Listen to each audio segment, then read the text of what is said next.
All right, continuing chapter 1. You gonna get that wood? George demanded.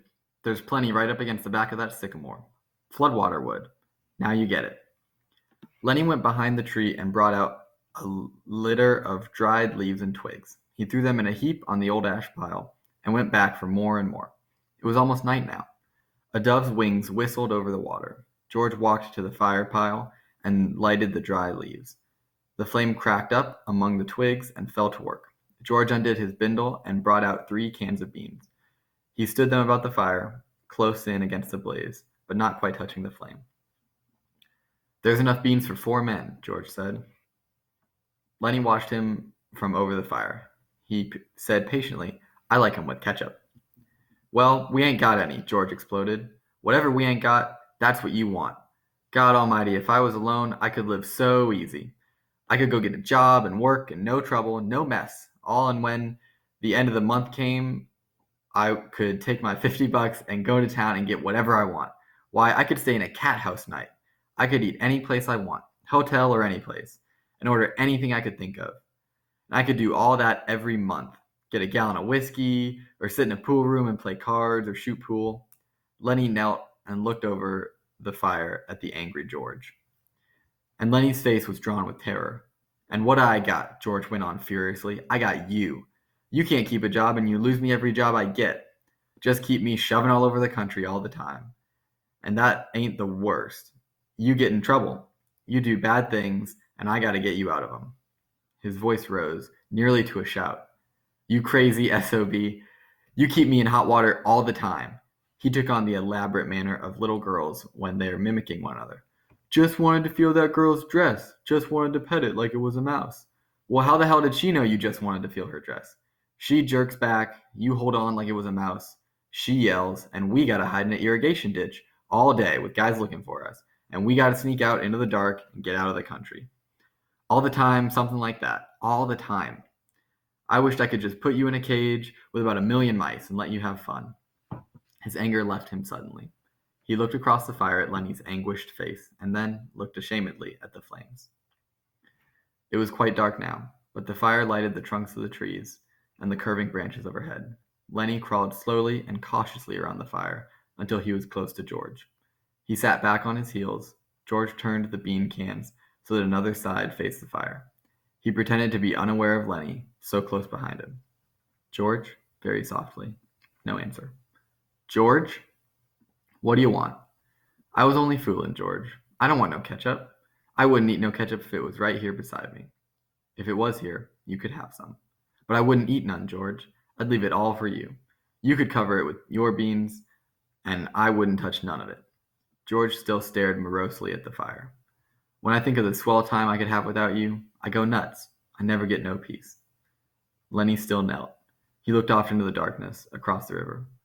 George, you want I should go away and leave you alone? Where the hell could you go? Well, I could go off in the hills there. Some place I'd find a cave. Yeah, how'd you eat? You ain't got no sense enough to find nothing to eat. I'd find things, George. I don't need no nice food with ketchup. I'd lay out in the sun and nobody'd hurt me. And if I found a mouse, I could keep it. Nobody'd take it away from me. George looked quickly and searchingly at him.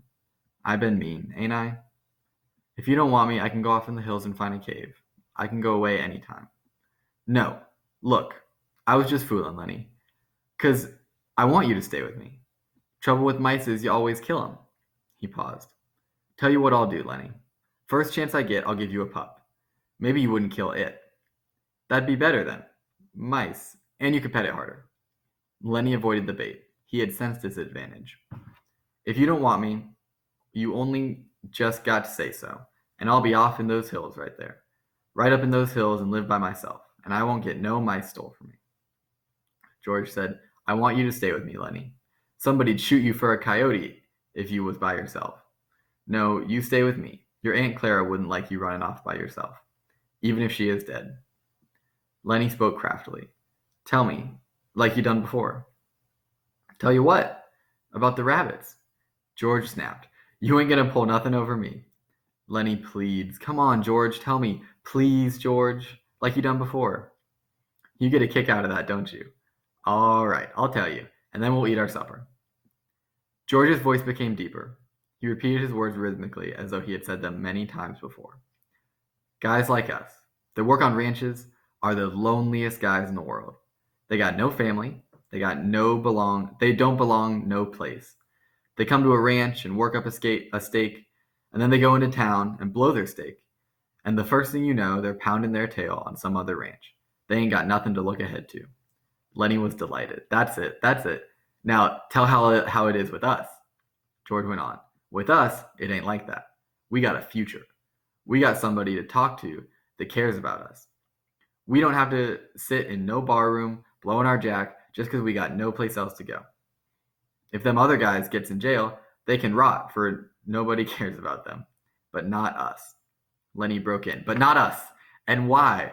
Because I got you to look after me, and you got me to look after you, and that's why. He laughed delightedly. Go on now, George. You got it by heart. You can do it yourself. No, you. I forget some of the things. Tell about how it's going to be. Okay. Someday, we're going to get the jack together, and we're going to have a little house and a couple acres and a cow and some pigs and live off the fat of the land, Lenny shouted, and have rabbits. Go on, George.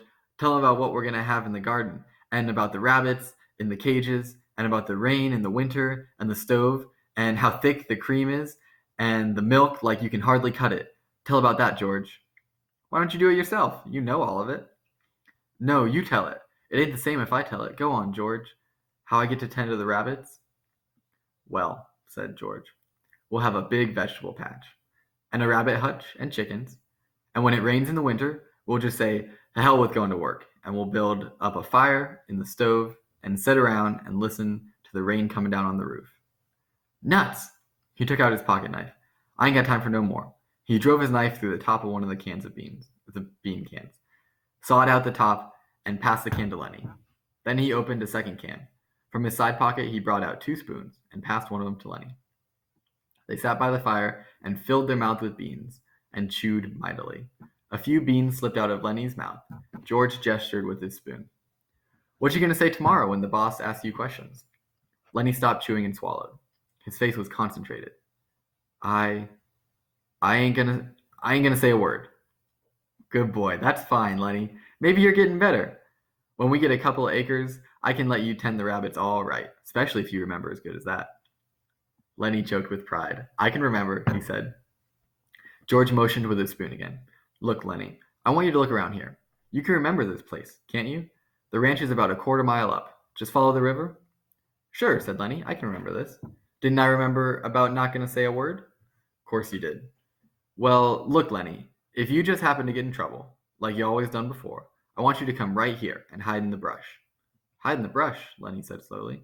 Hide in the brush, till I can come for you. Can you remember that? Sure I can, George. Hide in the brush till you come. But you ain't gonna get in no trouble, because if you do, I won't let you tend the rabbits.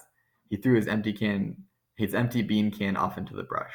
I won't get in no trouble, George. I ain't gonna say a word. Okay. Bring your bindle over here by the fire. It's gonna be nice sleeping. Looking up at the leaves.